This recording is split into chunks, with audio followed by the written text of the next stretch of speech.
Anda sedang mendengarkan cerita di kanal Cerita Kehidupan Nyata. Mari kita simak bersama serial cerita baru yang dibawakan oleh MC Kim Tang. Sari, yang baru saja melahirkan, tidak diizinkan masuk ke dalam rumah. Hei kamu di luar saja, ibu mau bicara, panggil Ibu Ratna, ibu mertuanya. Aduh, Bu, saya panggilkan Doni, ya? Memangnya saya panggil hantu? Tentu saja, saya panggil kamu. Apa setelah melahirkan telingamu jadi tuli? Berdiri di situ, biar ibu bakar kemenyan dan sabut kelapa dulu, supaya sialnya hilang. Orang baru melahirkan itu pamali, membawa sial. Kalau tidak hati-hati, usaha kita bisa bangkrut, Bu. Cepat sedikit, kasihan cucu ibu kepanasan, pinta Sari. Memangnya kenapa? Kalau ada apa-apa dengan keluarga ini, itu semua salah kalian berdua. Siapa yang mau menampung kalian nanti? Mau kemana kamu? Siapa yang izinkan kamu naik ke rumah? Bu, biar saya bawa cucu ibu masuk dulu. Panas sekali, Bu. Dengar, sampai masa nifasmu selesai, kamu tinggal sementara di gudang ini. Sudah ibu bersihkan. Kalian berdua tidak boleh menginjakkan kaki di rumah utama, mengerti? Bau amis orang melahirkan itu susah hilangnya, biar digosok sekuat apapun. Sari tertegun di depan pintu. Selama ini ia hanya mendengar cerita orang, belum pernah melihat ada kakek nenek yang takut sial, sampai tidak mau merawat cucunya sendiri. Sari menangis. Ia menangisi nasib anaknya, menangisi nasibnya sendiri. Dosa apa yang membuatnya harus menanggung semua ini? Menangis saja kerjamu. Kalau kamu pikir keluarga ini tidak memperlakukanmu dengan baik, suruh saja ibumu yang gila itu ke sini untuk merawatmu. Saya mohon, Bu, jangan menghina ibu saya. Beliau sudah sangat menderita. Tanpa mempedulikan menantunya, Ibu Ratna masuk ke dalam rumah. Sari pun terpaksa membawa anaknya sendirian ke gudang. Baru saja melangkah masuk, sekawanan tikus berlarian keluar. Sari menghela napas panjang, memandang sekeliling. Ia melepas kapas di telinganya, menyingsingkan lengan baju, dan mulai menyapu. Gudang ini dulunya digunakan untuk menyimpan gabah dan mesin-mesin, sehingga sampai sekarang masih tercium bau oli dan minyak. Dindingnya hitam dan sarang laba-laba ada di mana-mana. Semakin ia membersihkan, semakin Sari merasa sedih dan terhina. Doni, suaminya, pergi entah kemana seharian tidak pulang. Sari sendirian mengurus putrinya, mulai dari mengganti popok hingga bersih-bersih. Ia begitu lelah hingga ingin sekali tidur, tetapi tidak ada yang bisa membantunya menjaga anak.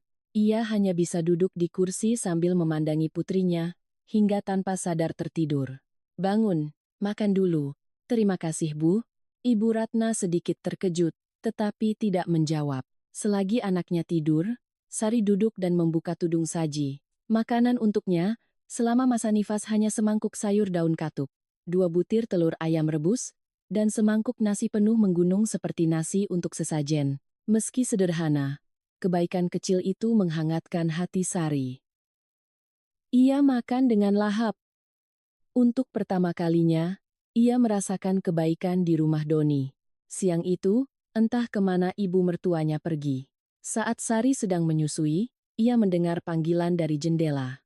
Hei, keluarkan tanganmu, ambil ini. Ketika ia mengangkat kepala, sebuah rantang makanan tergantung di ujung sebatang bambu, hampir mengenai wajah anaknya. Itu suara ayah mertuanya. Entah kemana ibu mertuanya sampai ayah mertuanya yang mengantarkan makanan. Sari bangkit untuk mengambil rantang itu sambil tersenyum dan berkata, "Ayah, masuk saja, main dengan cucu." "Masuk, Pamali, bawa sial." Senyum Sari seketika lenyap. Ia lupa bahwa ayah mertuanya sangat percaya tahayul dalam urusan bisnis. Ia membuka rantang. Isinya masih sama. 2 telur ayam rebus dan nasi menggunung. Namun, hari ini rasanya begitu pahit dan asin, tidak semanis kemarin.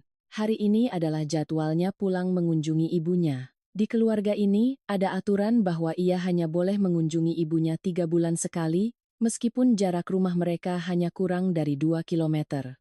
Mereka takut Sari akan menjelek-jelekkan keluarga suaminya, dan juga karena jika Sari pergi, tidak ada yang akan membereskan rumah. Sari menitipkan anaknya pada tetangga, lalu bergegas bersiap-siap, melihat putrinya dari kejauhan. Ibunya melambaikan tangan sambil memanggil, "Sari, cepat pulang, nak, ayo makan. Kenapa pulang sekolah terlambat sekali? Teman-temanmu sudah pulang dari tadi, pasti kamu mampir kemana-mana ya. Nasi dan sayurnya sudah dingin semua. Ini." Ibu Lastri masih sama. Ingatannya hanya sampai pada masa ketika Sari masih sekolah. Setiap kali Sari pulang, ibunya selalu bertanya kenapa ia pulang terlambat. Setiap siang, ibunya akan berdiri di tepi sungai menunggunya. Soal Sari sudah menikah dan punya anak, ibunya lupa sama sekali. Hanya ketika kesadarannya pulih, ia akan menangis terseduh-seduh, meratapi nasib putrinya yang tidak bahagia.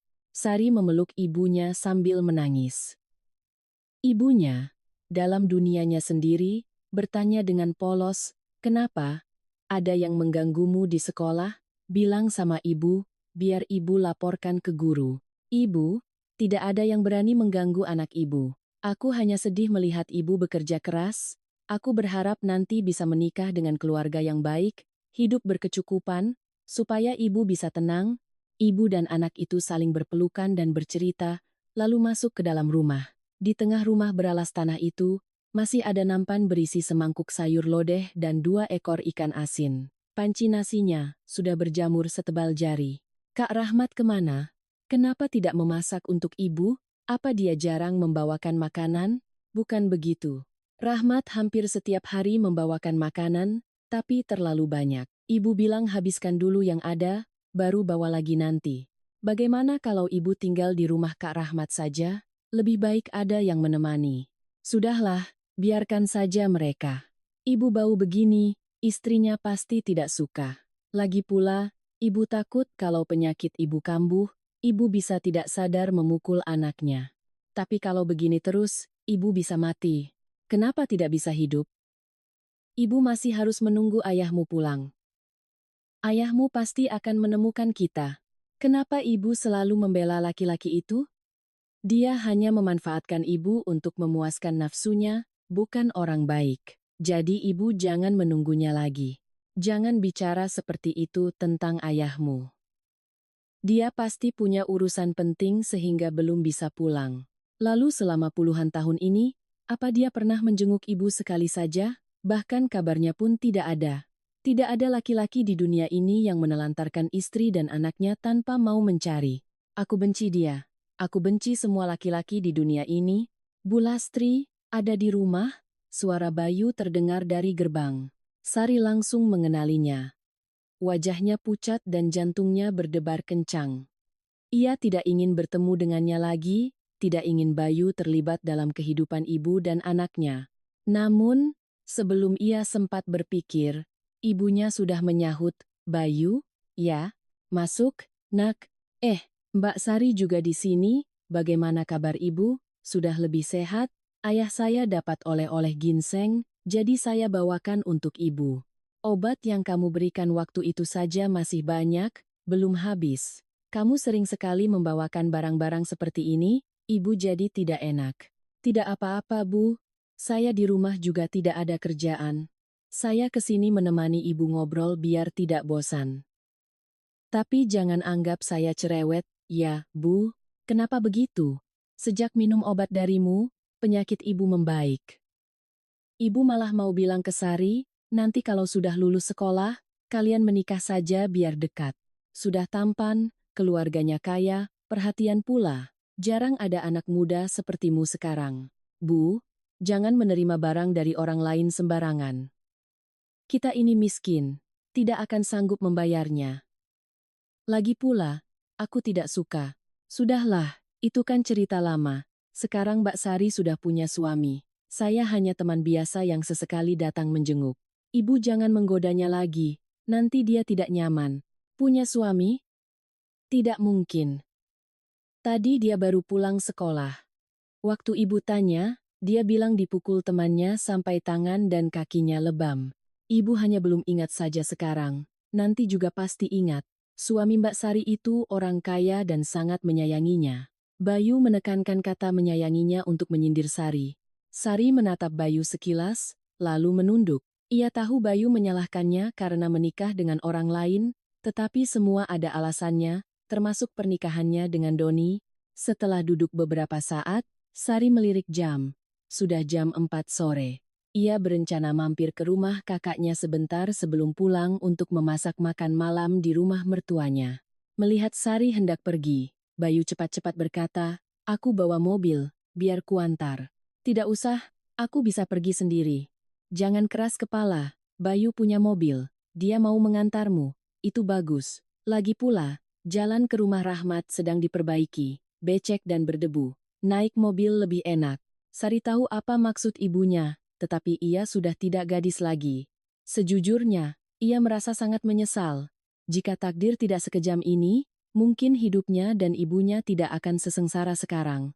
Mobil Bayu melaju, senja terasa begitu tenang. "Aku mau tahu alasannya. Katakan padaku, kenapa? Kalau tidak, kamu tidak akan bisa keluar dari mobil ini. Cepat, kesabaranku sudah habis, setidaknya kamu harus mengatakan sesuatu. Sejak aku pulang, kamu belum pernah bicara baik-baik padaku. Kamu mau tahu kenapa?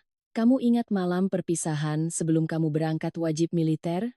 Malam itu kamu mabuk berat. Kamu janji akan mengantarku pulang, tapi kenapa kamu malah mabuk dan menyuruh Doni mengantarku? Di jalan melewati kebun karet, dia memperkosaku. Kamu tahu tidak? Aku jadi seperti ini karena siapa? Karena siapa?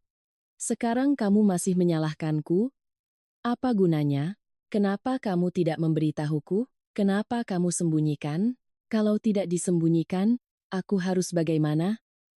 Berteriak ke semua orang bahwa aku dihamili oleh teman pacarku, lalu tinggal di rumah orang tanpa status? Pukul aku ini bajingan, kan? Sekarang katakan padaku, apa yang harus aku lakukan? Sari, aku mau mulai sekarang kamu jangan pernah muncul di hadapanku lagi, juga di hadapan ibuku. Intinya, jangan pernah terlibat lagi dalam hidupku. Baik, aku mengerti. Aku tidak akan mempersulitmu lagi. Tapi izinkan aku menjenguk ibumu. Beliau sendirian, kesepian. Ibuku tidak perlu kamu khawatirkan. Sudah ada Kak Rahmat yang merawatnya. Kak Rahmat, kamu pikir kakakmu itu memperlakukan ibumu dengan baik? Kalau aku tidak datang waktu itu, mungkin ibumu sudah mati dipukulinya.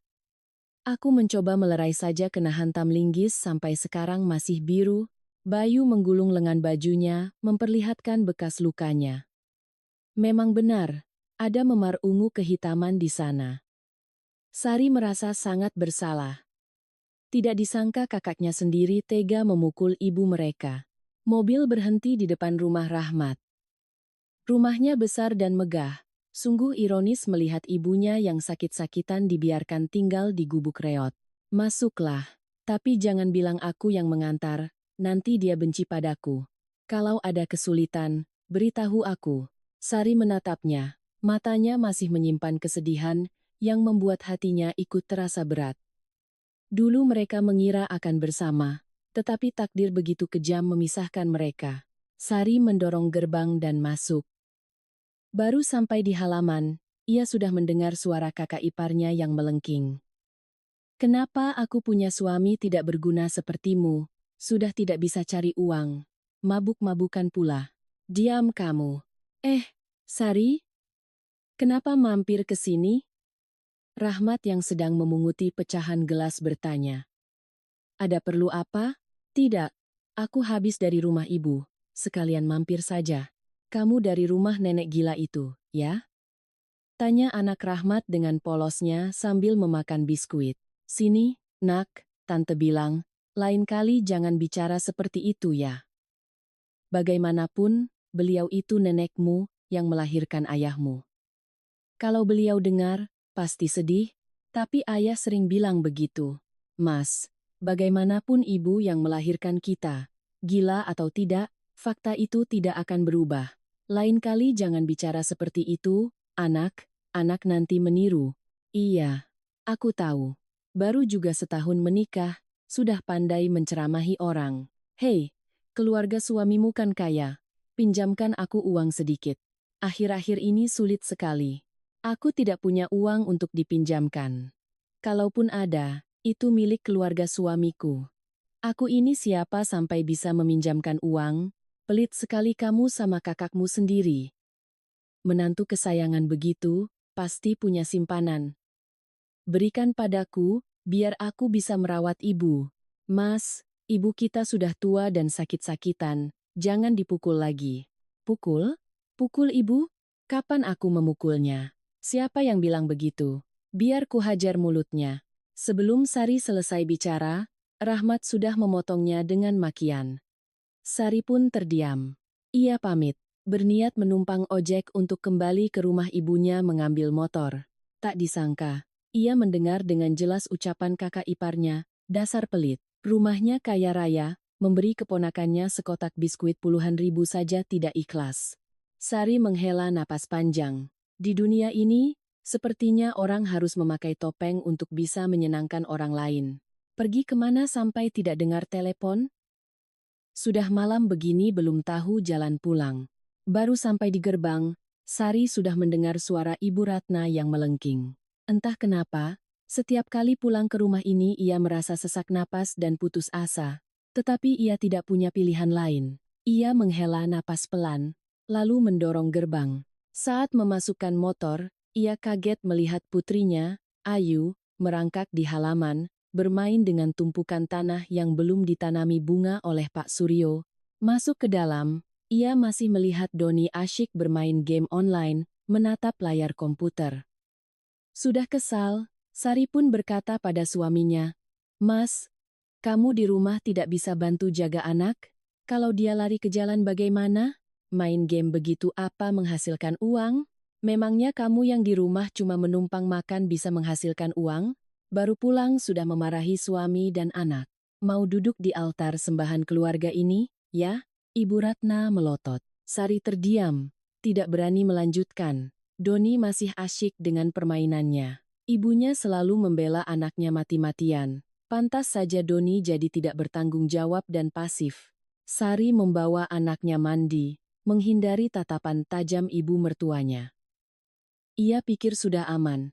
Tetapi di kaki tangga ia berpapasan dengan ayah mertuanya. Meskipun Pak Suryo tidak secerewet Ibu Ratna, setiap ucapannya selalu tajam dan lebih menyakitkan. Lain kali kalau pergi kemana-mana, bawa anakmu. Kalau dititipkan ke tetangga, nanti orang pikir di rumah ini sudah tidak ada orang lagi sampai tidak bisa menjaga cucu.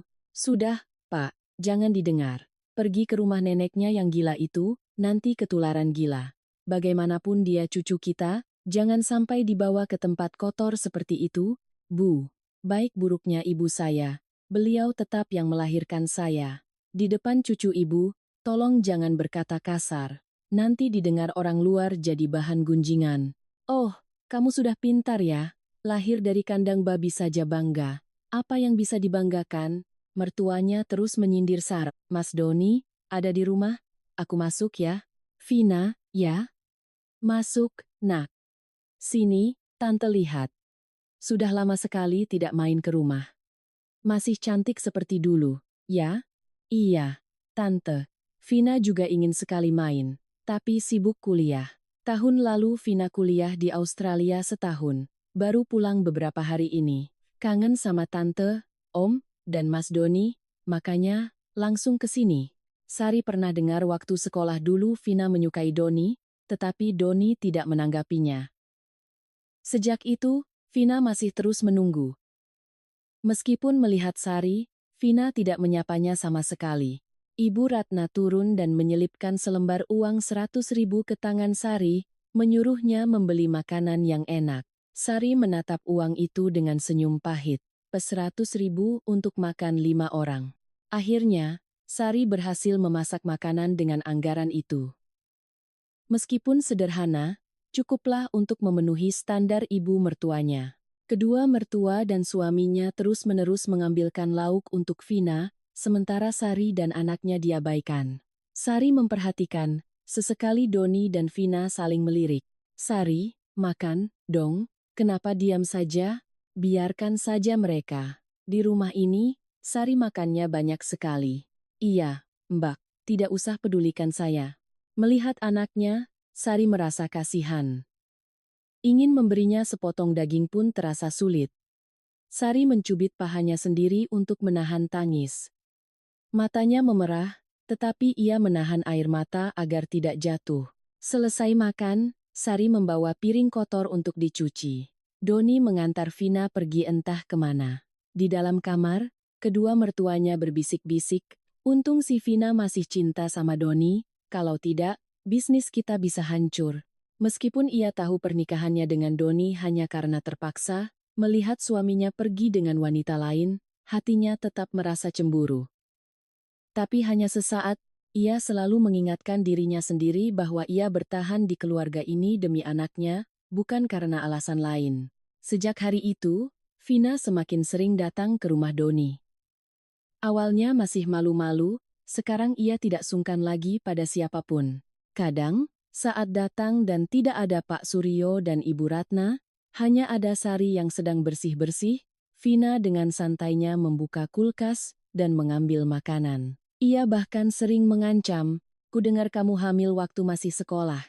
Ya, keluarga Doni terpaksa menikahimu karena sudah ada cucu. Kamu tinggal di rumah ini harus tahu diri. Aku ini kasihan padamu, makanya ku beritahu, kamu tahu sendiri kan Ibu Ratna segalak apa." Vina terus bercerita tentang masa sekolahnya dengan Doni, bahkan menceritakan bagaimana mereka pernah berpacaran. Sari tidak mengatakan apa-apa, yang membuat Vina heran. "Hei, aku ceritakan tentang suamimu dan aku, kok kamu tidak cemburu? Istri macam apa kamu ini? Cemburu bagaimana, Mbak? Apa aku harus menjambak dan memukulmu? Lagi pula, kenapa dulu Mbak tidak menikah saja dengan Doni? Mana aku tahu Doni akan menikah secepat ini. Kalau tahu begini, aku tidak akan pergi kuliah ke luar negeri." Meskipun dari luar Vina tampak biasa saja, setiap kata-katanya menyiratkan kecemburuan. Benar kata orang, Vina belum pernah merasakan menikah. Kalau sudah menikah seperti Sari, mungkin setelah 21 hari, ia sudah lari terbirit-birit. Setelah mengobrol sebentar, Vina naik ke kamar Doni yang sedang bermain game. Sari merasa sedikit tidak nyaman, tetapi tidak berani berkata apa-apa. Hampir 2 jam kemudian, Doni turun. Setiap kali Doni dekat dengan Vina, tubuhnya mengeluarkan aroma aneh, persis seperti parfum Vina. Pikirannya mencoba meyakinkan bahwa tidak ada apa-apa, tetapi firasatnya mengatakan sebaliknya. Malam itu, ia bertekad tidak akan membiarkan suaminya jatuh ke pelukan wanita lain. Demi dirinya dan anaknya, Sari mendekati suaminya, membelai telinganya. Awalnya Doni tidak peduli, tetapi Sari terus melakukannya dengan sabar. "Ada apa? Ada kejadian luar biasa apa hari ini? Aku ingin Mas." Doni menatap mata istrinya. Ia mungkin sangat terkejut melihat istrinya yang biasanya polos, canggung, dan kaku seperti kayu, malam ini begitu berani dan menggoda. Tapi begitulah laki-laki, mereka butuh angin segar. Melihat istrinya seperti itu, Doni pun ikut terbawa suasana dan menggendong Sari ke tempat tidur. Pagi-pagi sekali, Vina sudah berdiri di depan gerbang memanggil-manggil. Mungkin ia datang untuk membantu persiapan selamatan di rumah. Sari keluar membukakan pintu, mengenakan kaos longgar milik suaminya. "Ya ampun, kamu berpakaian seperti ini? Hari ini ada selamatan. Loh, masih tidur juga? Masih pagi, Mbak. Belum juga jam 6. Sayuran sudah disiangi, udang sudah dikupas, ayam sudah dipotong, lontong juga sudah dipesan. Tidak ada yang perlu dikerjakan lagi, tinggal memasak saja." Sari selesai bicara lalu masuk, membiarkan Vina cemberut di luar gerbang. Baru sampai di pintu kamar mandi, ia mendengar suara suaminya. "Ibu tidak tahu saja, semalam Sari entah makan apa, dia ganas sekali. Tidak malu-malu seperti biasanya, sudah ibu bilang, dia itu tidak sepolos kelihatannya. Cuma pura-pura lugu saja. Mungkin dia lihat kamu sering dekat dengan Vina, jadi cemburu. Perempuan kan begitu.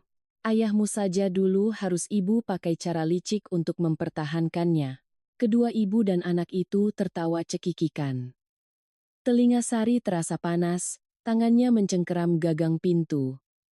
Doni benar-benar anak mama, semua hal bisa diceritakan, bahkan urusan ranjang, Sari segera berganti pakaian lalu turun untuk memasak.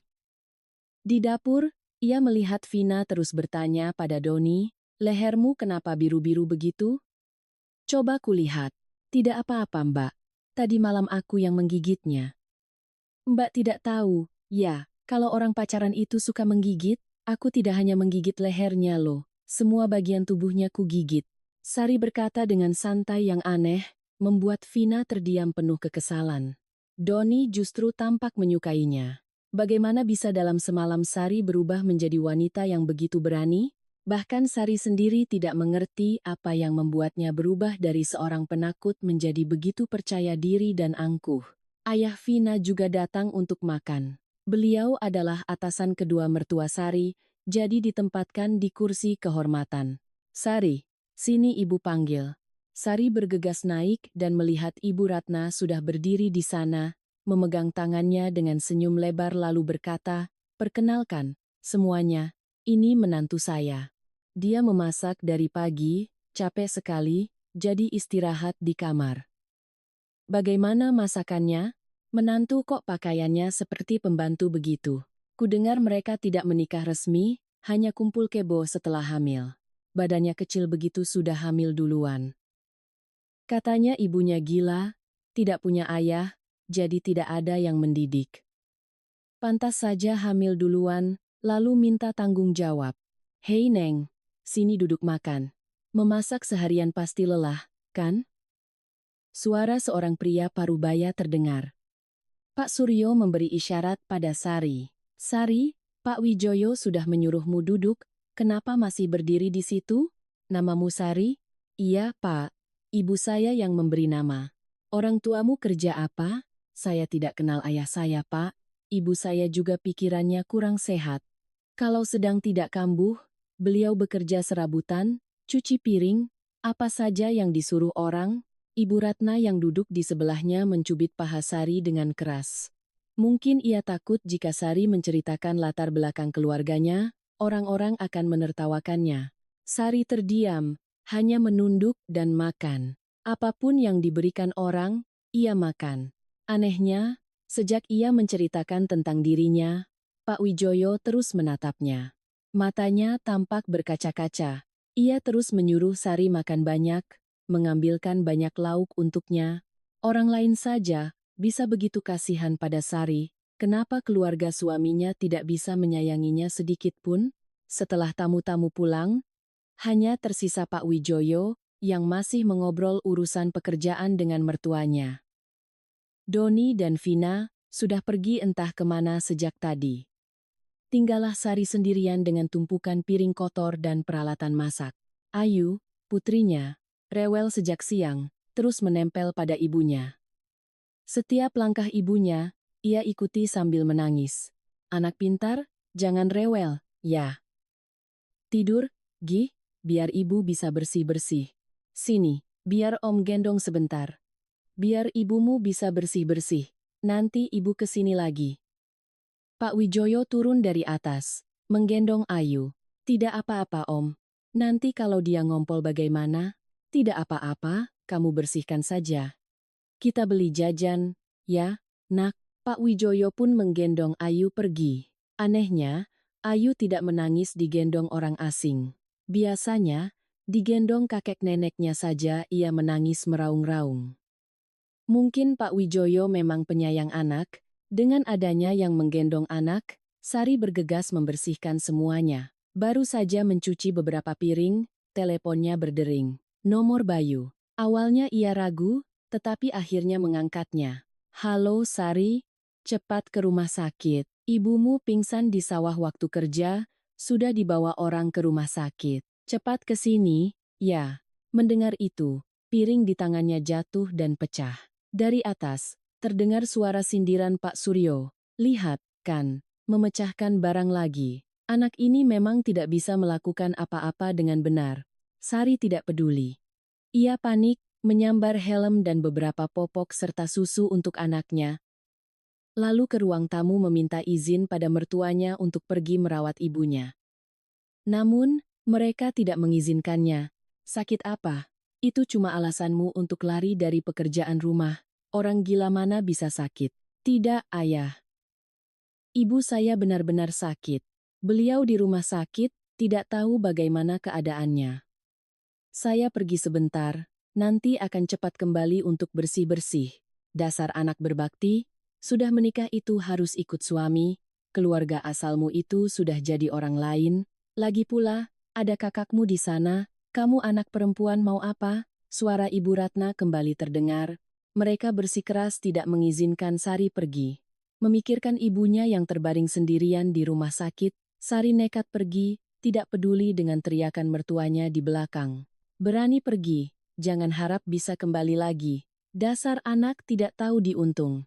Saat Sari mengeluarkan motor dari gerbang, Pak Wijoyo masuk sambil menggendong Ayu. Ia membelikan banyak sekali susu dan biskuit untuk Ayu. Melihatnya mata Sari memerah saat meminta kembali anaknya. Pak, biar saya gendong anak saya. Ibu saya di rumah sakit. Saya harus ke sana sekarang. Oh, begitu. Biar bapak antar pakai mobil. Anaknya biar di rumah sama kakek neneknya. Jangan dibawa ke rumah sakit. Di rumah tidak ada yang menjaganya, Pak. Saya naik motor saja. Ini, pegang sedikit uang untuk ibumu. Tidak ada uang, bagaimana mau merawat orang sakit? Pak Wijoyo mengeluarkan dompetnya dan memberikan sekitar 5 juta rupiah pada Sari. Sepertinya semua uang yang ada di dompetnya ia berikan. Sari tidak mau menerimanya, tetapi perkataan Pak Wijoyo benar, tanpa uang, bagaimana ia bisa merawat ibunya? Air matanya sudah membasahi wajahnya. Terima kasih, Pak, nanti kalau saya punya uang, saya pasti akan segera mengembalikannya. Pak Wijoyo mengangguk, menyuruhnya cepat pergi. Dari kaca spion, Sari melihat Pak Wijoyo masih berdiri di sana, menatap kepergiannya, meskipun ia sudah cukup jauh. Di rumah sakit, dengan satu tangan menggendong anak dan tangan lainnya membawa tas, Sari menuju UGD dan melihat Bayu sudah duduk di sana. Sari mencoba menelepon kakaknya, baru saja nada sambung berakhir, belum sempat ia bicara, Rahmat sudah memakinya. Telepon-telepon terus. Mau apa? Ia berteriak lalu mematikan telepon. Sari terpaku, matanya menatap kosong, tangannya menggenggam erat telepon seolah ingin menghancurkannya. Pintu UGD terbuka. Dokter memindahkan tempat tidur ibunya ke ruang perawatan intensif. Sari dan Bayu berlari mengikuti sambil bertanya tentang kondisi ibunya. Seorang dokter tua memegang rekam medis dan berkata, kondisinya tidak terlalu serius. Penyakit sarafnya juga tampaknya sudah tidak mengkhawatirkan lagi. Hanya saja, karena kerja terlalu keras dan makan tidak teratur, beliau kelelahan. Usianya sudah tidak muda lagi, jangan biarkan bekerja berat. Kemarin saya sudah beri resep, pastikan beliau meminumnya secara teratur agar kejang sarafnya berkurang. Jangan lupa untuk kontrol rutin. Dokter itu berbicara pada Bayu seolah sudah mengenalnya. Mungkin selama ini, saat Sari tidak ada, Bayu yang mengantar ibunya berobat. Memikirkan hal itu, hatinya terasa berat dan kesepian. Ibunya siuman menjelang sore, pikirannya cukup jernih. Entah kemana Bayu pergi. Baru saja membuka mata, pertanyaan pertama yang ia ajukan adalah, Bayu di mana, Nak? Mungkin dia ada urusan. Baru saja pergi, Bu. Bagaimana perasaan ibu? Masih lemas? Ibu tidak apa-apa, hanya masuk angin. Kenapa kamu tidak di rumah suamimu? Urus saja pekerjaan di sana. Di sini sudah ada Bayu. Dia setiap hari membawakan makanan untuk ibu. Kasihan sekali, tadi waktu ibu hampir pingsan, samar-samar ibu dengar dia menggendong ibu dari sawah. Mungkin karena panik, kakinya menginjak sabit. Tidak tahu apa parah atau tidak. Ibu sudah bangun. Saya baru saja pulang memasak sup ayam ginseng, ditambah sedikit kurma dan angco. Makan selagi panas, Bu. Bayu masuk, suaranya terdengar riang. Ia membuka rantang dan menyuruh Ibu Sari makan cepat sebelum dingin. Enak sekali, Nak. Kakimu bagaimana? Maaf ya, jadi merepotkanmu. Kaki saya hanya tergores sedikit, tidak apa-apa. Ibu istirahat saja di sini beberapa hari sampai sembuh betul, nanti saya antar pulang. Sari hanya diam. Ia tahu dirinya tidak bisa berbuat apa-apa untuk ibunya, hanya bisa menyusahkannya. Beruntung ada Bayu, tetapi ia tidak bisa terus-menerus bergantung padanya. Sudahlah, sekarang ibu sudah baikan, kamu pulang saja istirahat. Atau kamu pulang saja, di sini juga tidak bisa berbuat apa-apa. Bawa Ayu pulang, urus makan minum di sana. Setelah dibujuk ibunya, Sari akhirnya mau pulang. Ia tahu, kepulangannya pasti akan disambut dengan omelan dari keluarga suaminya, memikirkannya saja sudah membuatnya bergidik ngeri. Sekarang sudah jam 11 malam. Bayu mengantar Sari dan anaknya pulang. Ayu sudah tertidur pulas di pangkuan ibunya. Baru sampai di gerbang, Sari melihat ke jendela kamar tidurnya. Ia heran melihat Doni tidur lebih awal dan menyalakan lampu tidur. Firasatnya mengatakan ada yang tidak beres. Ia meletakkan anaknya kembali di mobil dan meminta Bayu menunggu. Sementara ia sendiri diam-diam memanjat tembok taman untuk mengintip ke dalam kamar. Pemandangan yang menyambutnya adalah Doni dan Vina sedang bercinta. Sari berusaha menenangkan diri, menarik napas dalam-dalam. Sudah, mau sampai kapan kamu melihat suamimu dengan wanita lain bisa setenang itu, ya? Suara pelan Bayu dari bawah membuat Sari terkejut dan hampir jatuh. Untungnya, Bayu sigap menangkap. Sari berada dalam pelukan Bayu. Setelah kembali ke mobil, barulah ia menangis sesenggukan. Di dunia ini, tidak ada seorang pun yang bisa menjadi sandarannya, bahkan secara mental. Bayu menatapnya, menghela napas. Ia menyingkirkan rambut dari wajah Sari, dengan lembut menyeka air mata panas di pipinya. Kalau kamu tidak keberatan, aku akan membantumu membesarkan Ayu. Sari menatap Bayu. Tiba-tiba, Bayu menangkup wajah Sari dan mencium bibirnya dengan ciuman yang panjang. Ciumannya begitu dalam hingga Sari sulit bernapas, bibirnya sampai berdarah. Ia mencoba melawan, tetapi tenaganya tidak sebanding dengan kekuatan Bayu. Mobil Bayu kembali ke rumah sakit. Malam itu, Bayu, Sari, dan Ayu tidur di rumah sakit menemani ibunya. Karena itu adalah kamar VIP, hanya ada 2 tempat tidur. Sari dan ibunya di satu tempat tidur, Bayu dan Ayu di tempat tidur lainnya. Pagi-pagi sekali, saat membuka mata, Bayu dan Ayu sudah tidak ada. Sari bangkit dan mencari mereka.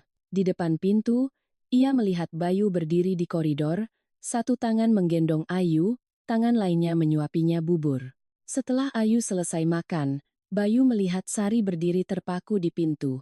Ia menurunkan Ayu dan membiarkannya berlari ke pelukan ibunya. Sari menatap Bayu dengan malu lalu membawa anaknya masuk. Dokter mengatakan besok ibunya sudah bisa pulang. Mereka menyarankan agar ibunya tidak melakukan pekerjaan berat dan yang terpenting, tidak boleh stres atau emosinya tidak stabil, karena bisa memicu kambuhnya penyakit sarafnya. Sari berencana tinggal bersama ibunya beberapa hari untuk memikirkan langkah selanjutnya. Ibunya baru sembuh, ia tidak ingin meninggalkannya sendirian. Oh, ibuku tersayang, kenapa jadi begini? Rahmat muncul dengan suara keras. Benar-benar tidak punya sopan santun. Di rumah sakit bicara seolah semua orang tuli. Melihat tidak ada yang merespons, ia duduk di tepi tempat tidur ibunya, membawa beberapa jeruk layu, dan mulai mengupasnya dengan suara manis. Ibu, bagaimana perasaannya? Biar anak kupaskan jeruk biar segar. Waktu Bayu menelepon dan bilang ibu sakit, aku mau langsung lari ke sini. Tapi dia bilang sudah ada Sari, jadi aku tidak jadi datang. Hari ini baru bisa menjenguk. Cepat sembuh ya, Bu, biar bisa pulang bersama anak dan cucu. Sari, ku dengar mertuamu punya perusahaan besar ya? Tolong bicarakan pada mereka, pinjamkan aku beberapa ratus juta. Tidak perlu banyak, 300 juta saja cukup. Aku sudah tidak tahu harus pinjam kemana lagi. Kalau tidak dapat, mungkin aku harus menggadaikan rumah. Aku tidak bisa bantu. Aku sudah diusir oleh mertuaku. Mas main judi terus begitu, pantas saja kalau harus jual rumah. Sudah besar tidak mau bekerja, sedikit-sedikit pinjam, sedikit-sedikit minta. Apa Mas tidak punya malu? Kamu bercanda, kan? Kamu tidak gila sampai meninggalkan mereka, kan? Aku tidak minta-minta pada siapapun. Aku benar-benar sudah pergi. Aku akan pulang merawat ibu. Kenapa aku punya adik sebodoh kamu? Hidup enak tidak mau. Pulang bersama ibu gila ini? Kamu hanya akan makan kotoran. Kamu boleh bilang aku bodoh. Aku tidak akan membantah. Tapi jangan sentuh ibuku. Kalau kamu masih kurang ajar, jangan salahkan aku. Rahmat mengangkat tangan hendak memukul adiknya, tetapi Bayu dari belakang sudah menahan tangannya. Benar-benar ajaib. Setiap kali Sari dalam kesulitan, Bayu selalu muncul seperti dewa penolong.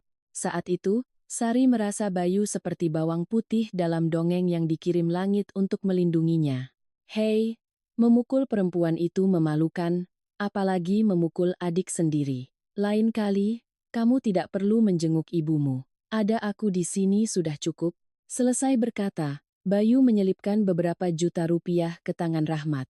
Melihat uang, mata Rahmat berbinar, tertawa seperti orang gila. Sebelum pergi, ia melirik Sari dan Bayu lalu menepuk pahanya. Adikku ini hebat juga. Teruskan saja, Dik. Setelah Rahmat pergi, ibunya kembali menangis. Bayu terus berada di sisinya, menghibur dan memberinya semangat. Ia juga mengandung dan melahirkan, merawat dengan penuh kasih sayang, tetapi malah melahirkan anak seperti Rahmat. Sungguh menyakitkan. Keesokan paginya, Ibu Sari diizinkan pulang. Saat membereskan barang, ibunya berkata, Sari, ibu dan Bayu pulang duluan. Kamu mampir ke pasar, beli bahan makanan untuk makan siang, beli yang enak-enak untuk menjamu Bayu, ya. Sari merasa usul ibunya bagus, lalu ia pergi ke pasar. Bayu mengantar ibunya dan Ayu dengan mobil. Sampai di rumah, pintu masih tertutup rapat. Seharusnya Bayu dan ibunya sudah sampai. Entah kemana mereka. Sari menunggu beberapa saat, tetapi tidak ada yang datang. Khawatir, ia menelepon Bayu. Kamu dan ibu di mana? Kok belum pulang? Aku sudah beli bahan makanan. Ibu Lastri sedang di rumah mertuamu. Beliau menyuruhku menunggu di luar, tidak usah ikut masuk.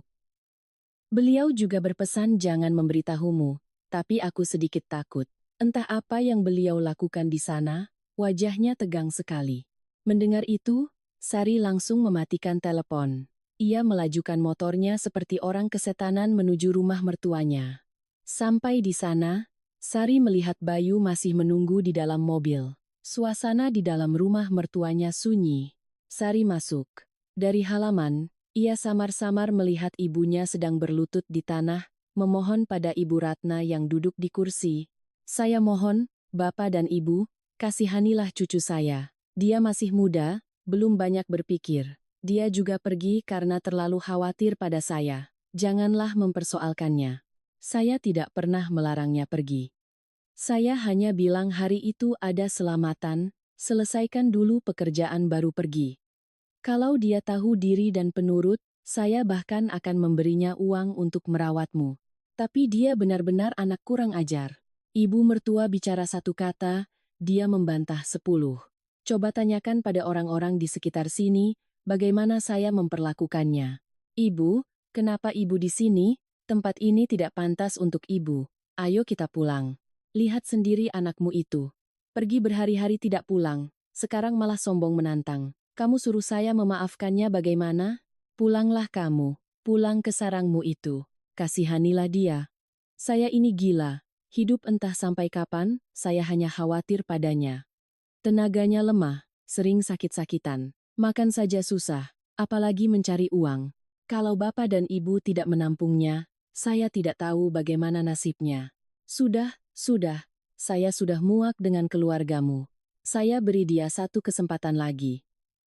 Kalau lain kali dia berbuat seperti ini lagi, jangan salahkan saya. Akan saya kembalikan dia ke tempat asalnya. Ibu Lastri sangat senang mendengar itu. Melihat Sari, matanya berlinang air mata. Ia tahu putrinya sangat menderita, tetapi hidup di luar akan 100 kali lebih menderita. Ibu Sari pamit pulang, berpesan pada Sari agar menuruti kata-kata mertuanya. Jika Sari tidak patuh, ibunya juga tidak akan mengakuinya lagi. Meskipun sangat kesal, demi ibunya, Sari berjanji akan berusaha. Sari menunggu sampai mobil ibunya hilang dari pandangan sebelum masuk ke dalam.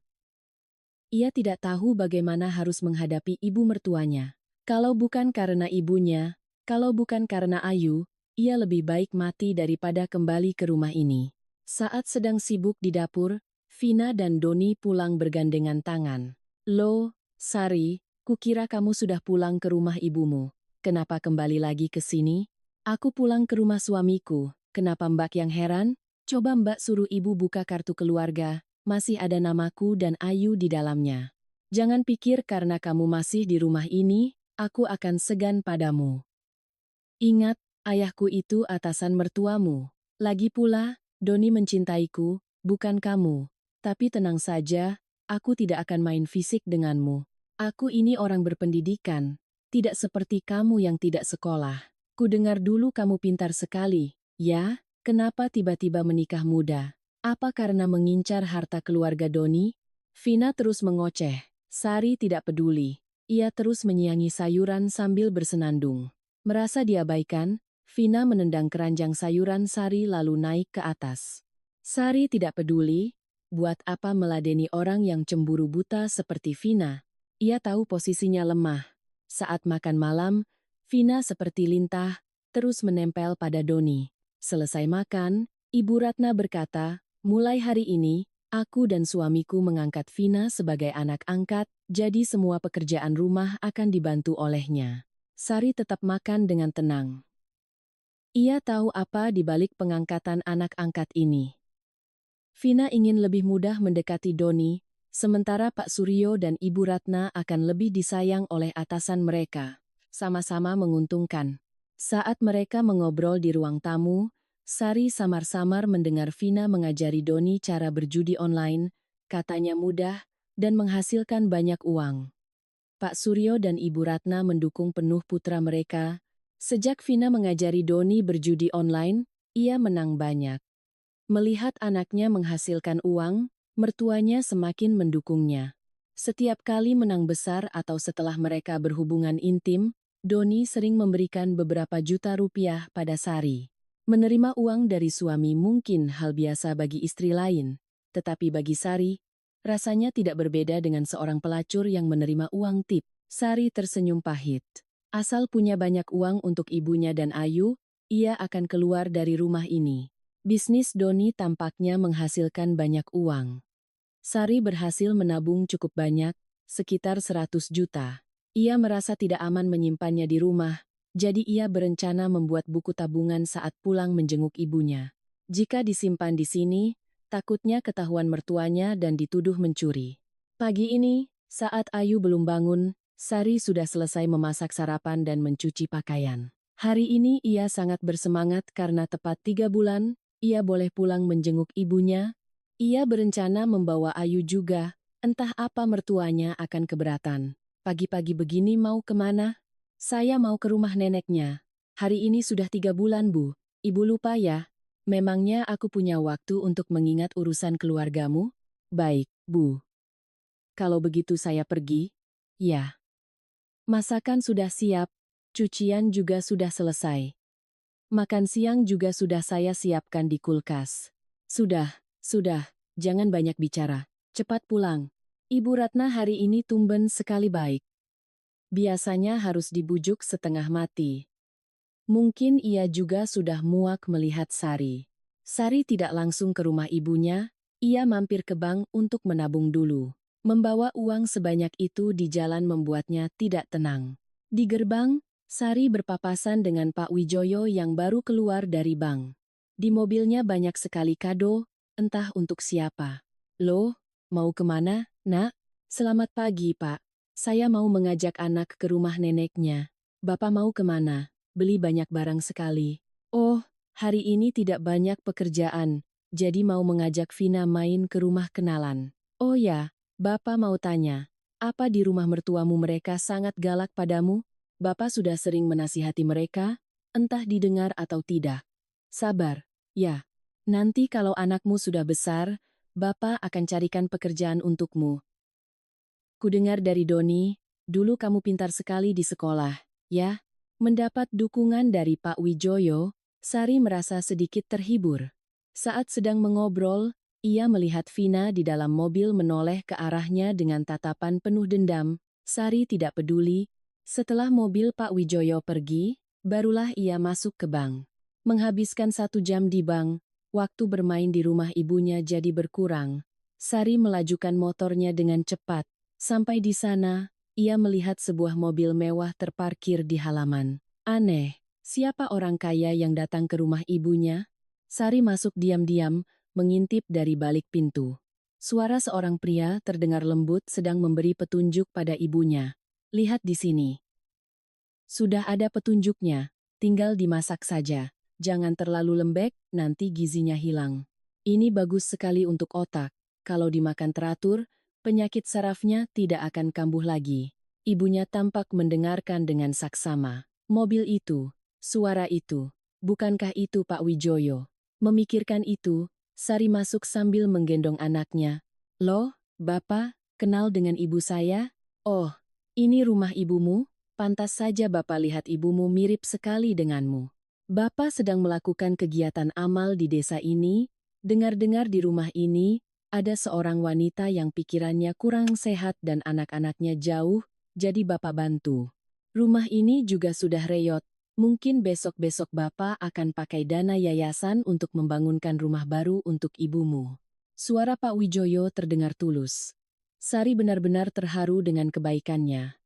Air matanya mengalir. Ia tersenyum sambil menyeka air mata. Ibunya menangis lebih keras.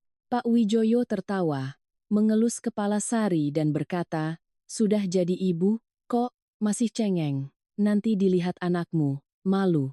"Baiklah, pekerjaan Bapak sudah selesai, Bapak pamit dulu." Sari melihat banyak sekali barang-barang sumbangan. Ia menghibur ibunya, berjanji suatu saat nanti jika punya rezeki, ia akan membalas budi baik Pak Wijoyo. Siang itu, mereka makan enak. Sebagian besar adalah pemberian orang, tetapi terasa begitu nikmat dan hangat. Oh ya, nanti coba mampir ke rumah Bayu. Kudengar usahanya bangkrut, sekarang tidak seperti dulu lagi. Apa dia masih sering ke sini, Bu? Kadang-kadang masih datang, tapi sekarang kelihatannya menyedihkan sekali. Rambutnya gondrong, acak-acakan. Waktu itu dia membawakan sedikit kurma, tapi ketahuan ibunya. Ibunya marah-marah, meminta kembali kurmanya, sambil memaki-maki ibu dan Bayu. Ibu tidak menyalahkan mereka.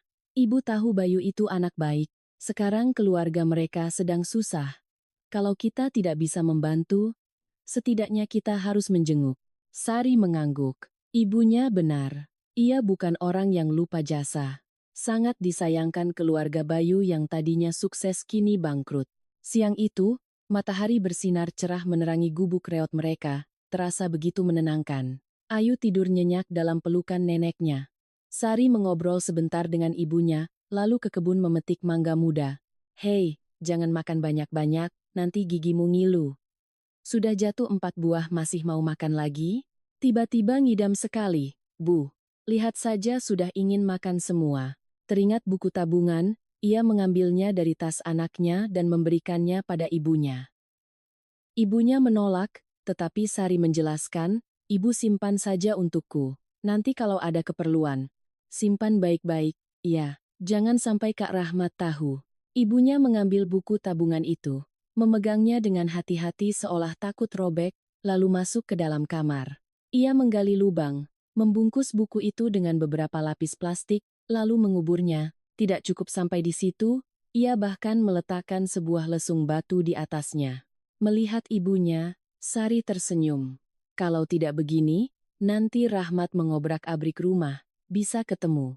Ibunya memang sangat berhati-hati. Uang itu adalah harta yang tidak pernah ia miliki, apalagi dari putrinya.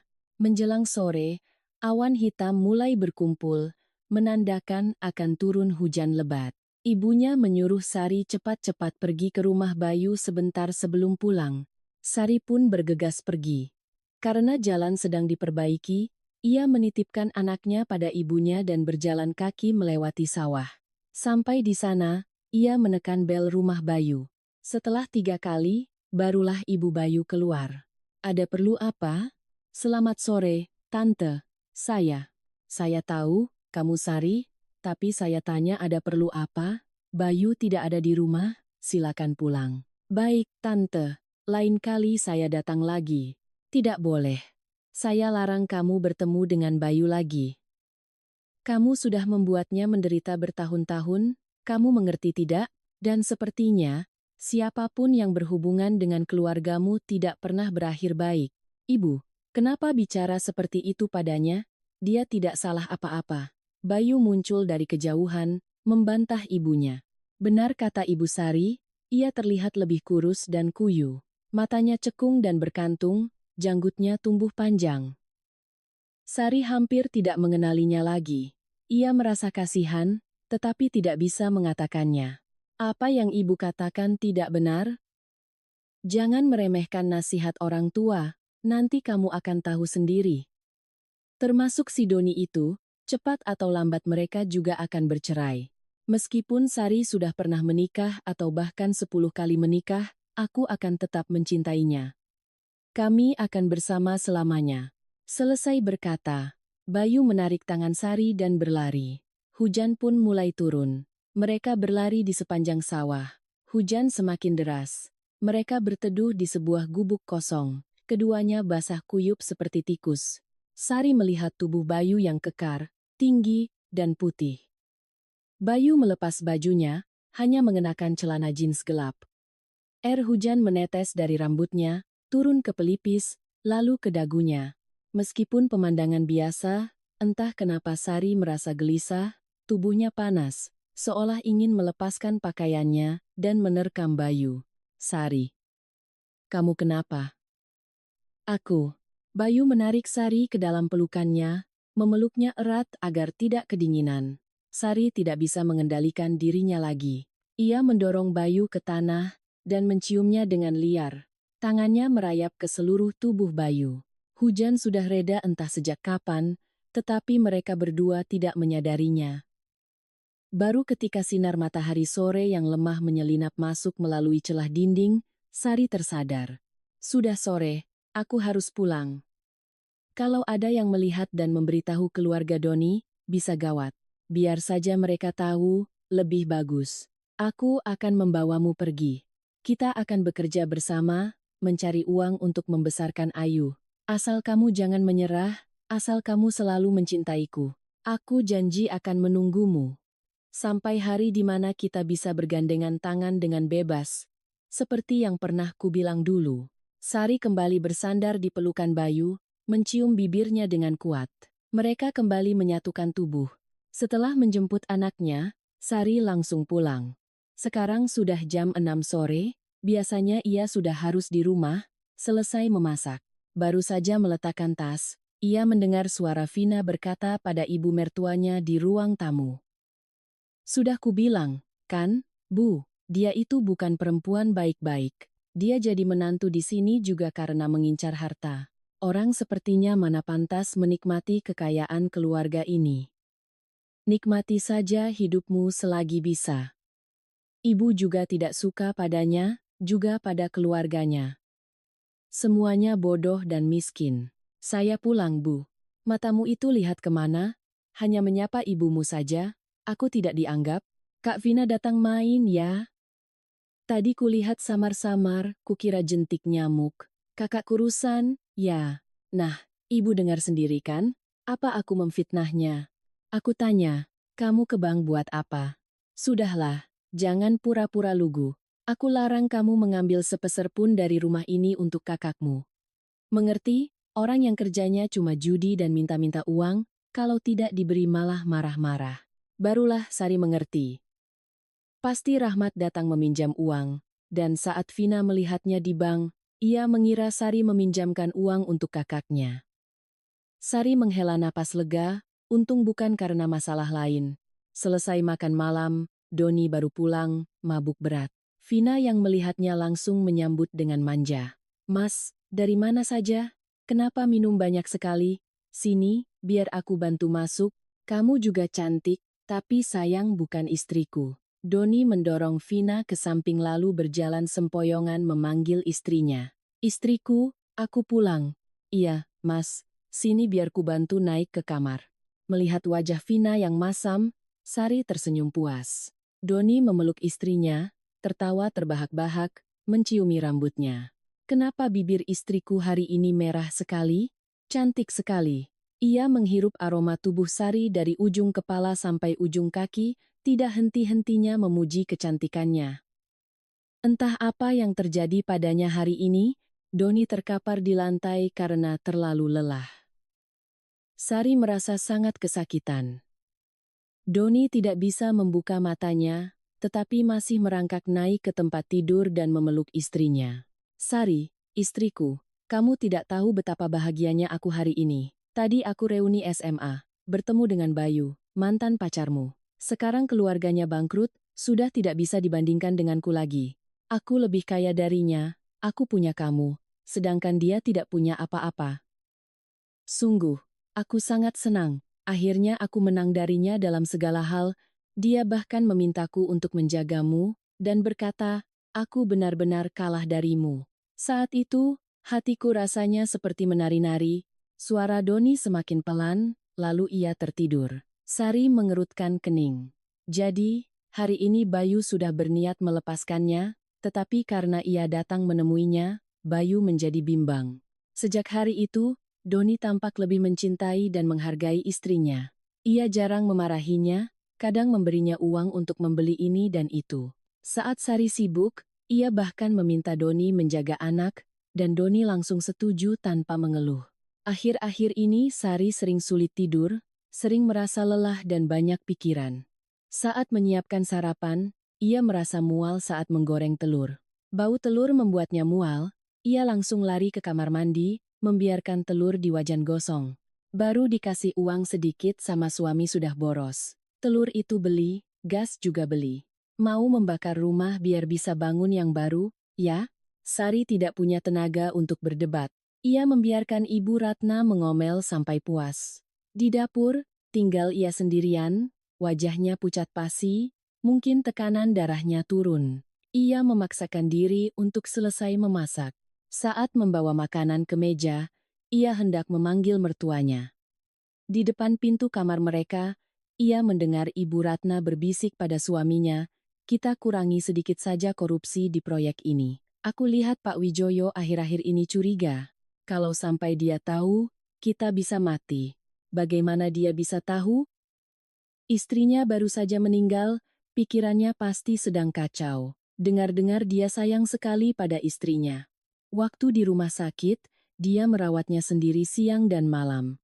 Sekarang istrinya meninggal, semangatnya pasti turun. Kita manfaatkan kesempatan ini.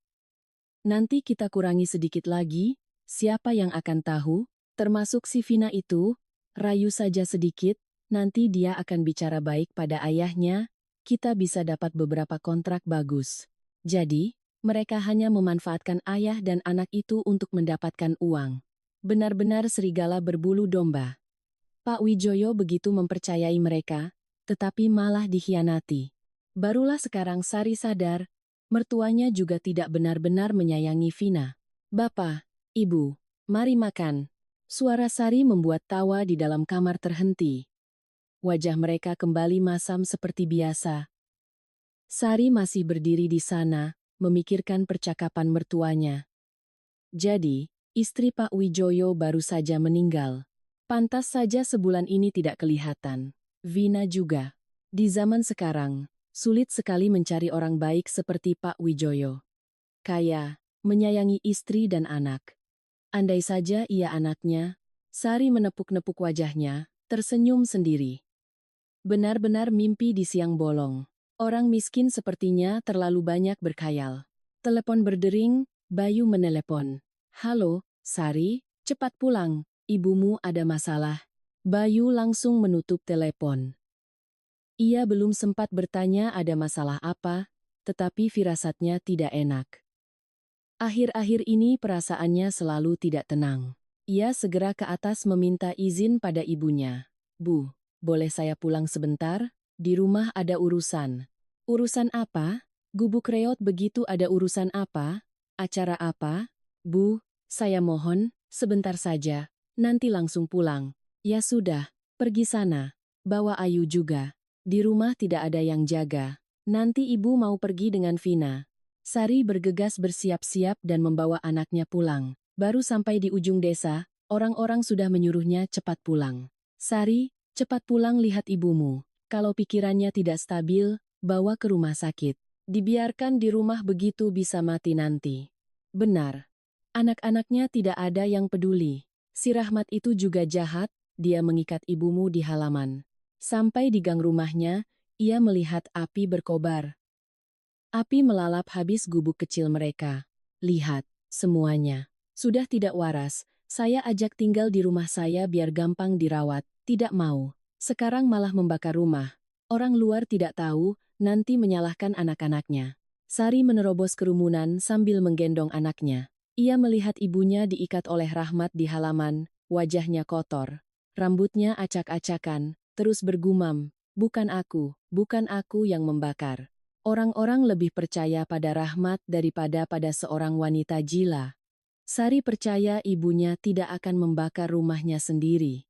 Ia berlari memeluk ibunya, mencoba melepaskan ikatan, tetapi dihalangi Rahmat. Hei, apa yang kamu lakukan? Melepas ikatannya. Kalau dia kambuh dan membunuh orang, kamu mau tanggung jawab? Kamu lihat dia membakar rumah, belum cukup takut? Ibu tidak akan pernah melakukan itu. Aku paling tahu sifat ibu. Mungkin karena korsleting listrik atau api dari tungku. Bukan ibu yang melakukannya, bukan ibu, nak. Rahmat yang datang, dia bilang punya banyak utang. Dia tanya apa ibu punya uang untuk dipinjamkan, tapi ibu tidak punya. Dia mengobrak-abrik rumah, lalu menyuruh ibu menjual tanah ini. Tapi tanah ini milik negara, bukan milik kita. Dia lupa tanah warisan ibu sudah dia ambil. Dia marah, lalu menyiram bensin dan membakarnya. Ibu, apa yang ibu katakan? Aku datang menjenguk, ibu sedang duduk, lalu tiba-tiba kambuh, mau membacokku. Coba ibu ingat-ingat lagi. Ibu bicara seperti itu, tidak takut tetangga berpikir apa tentangku? Saat itu, Bayu tidak bisa diam lagi. Ia mengambil golok yang biasa dipakai Ibu Sari untuk mencacah batang pisang, lalu mengarahkannya pada Rahmat. Diam kamu sebelum kutusuk. Aku tahu sifat, oke, kamu bilang ibu gila, aku tidak boleh percaya. Tapi ibu mertuaku bilang kamu datang meminjam uang ke rumahku. Apa ibu mertuaku juga gila? Kenapa bisa lahir bajingan sepertimu? Ibumu mengandungmu 9 bulan 10 hari, tapi malah melahirkan anak cacat moral. Pergi. Mulai sekarang, kalau kamu berani menyentuh ibuku lagi, aku tidak akan membiarkanmu tenang. Melihat Sari lepas kendali, Rahmat sedikit takut dan lari tunggang langgang. Orang-orang pun bubar. Beberapa tetangga yang baik hati datang memberikan sedikit uang pada Ibu Sari, mereka tahu kehidupan di depan akan sulit. Dua ibu dan anak itu duduk di atas tikar pandan yang sudah usang, memakan sebungkus mie instan. Bahkan mangkuk dan sumpit pun harus meminjam. Melihat semangkuk mie, ibunya tidak bisa menahan air mata. Bayu datang dengan motor. Bu Lastri, bagaimana? Rahmat tidak menyakiti ibu, kan? Kamu kemana saja? Baru sekarang bertanya? Tadi Bayu datang membantu memadamkan api. Bajunya sampai terbakar. Kedua tangannya melepuh. Ibu suruh dia pulang ganti baju. Kamu ini, belum tahu apa-apa sudah marah. Kita ini berutang budi banyak padanya. Sari malu, menunduk. Ia baru sadar kedua tangan Bayu memang melepuh. Ia merasa kasihan, tetapi tidak bisa bertanya apa-apa. Sari, rencanamu bagaimana? Sekarang tidak punya rumah, dan Rahmat juga tidak akan membiarkan ibumu tenang. Aku sudah punya cara, kamu tidak perlu khawatir. Kalau ada kesulitan, bilang padaku. Ya, kita cari jalan keluar bersama. Sari tersenyum mengangguk pada Bayu. Senyumnya masih cerah, tetapi terasa begitu jauh. Setelah Bayu pulang, Sari dan ibunya mengumpulkan barang-barang yang masih bisa dipakai. Membangun rumah butuh sebulan, membakarnya hanya butuh 10 detik.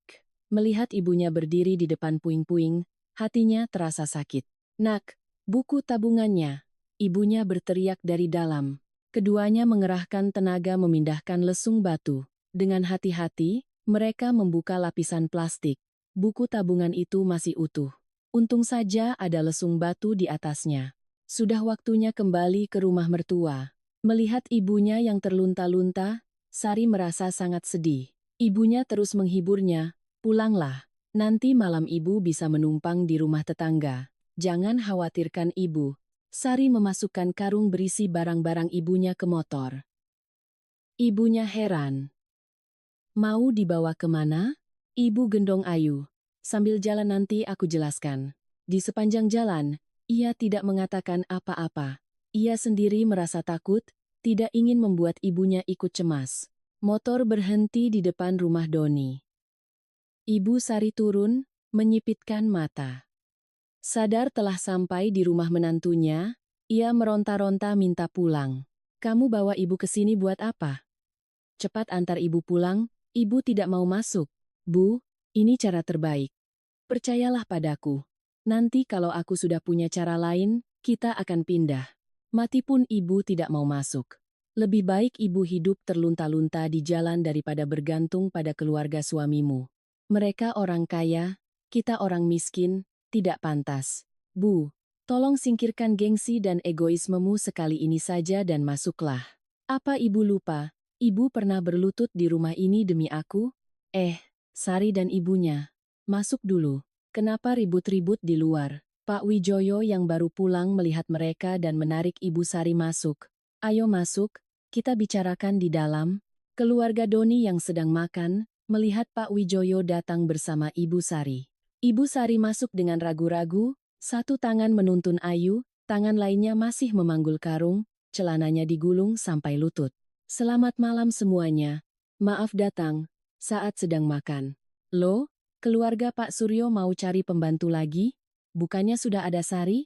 Mendengar ucapan Vina, Sari maju dan menamparnya dengan keras. Potongan daging yang sedang dikunyah Vina terlempar ke tengah meja. Sari menunjuk wajahnya. "Aku larang kamu bicara, dasar kurang ajar. Kamu boleh menghinaku, tapi jangan sentuh ibuku." Pak Wijoyo menenangkan Sari. "Sari, persilakan ibumu duduk." Ia menarik Ibu Sari duduk di sebelahnya, mengambilkan lauk untuknya seolah sudah kenal lama. Ibu Sari hendak makan, tetapi melihat lirikan tajam Ibu Ratna, ia mengurungkan niatnya. "Bapak, Ibu, dan juga Pak Wijoyo, izinkan saya bicara. Saat ini rumah ibu saya terbakar, tidak ada lagi yang tersisa, beliau juga tidak punya sanak saudara. Jadi, saya mohon izin agar ibu saya bisa tinggal di sini beberapa hari. Setelah keadaan membaik, saya akan mencarikan tempat tinggal baru untuknya."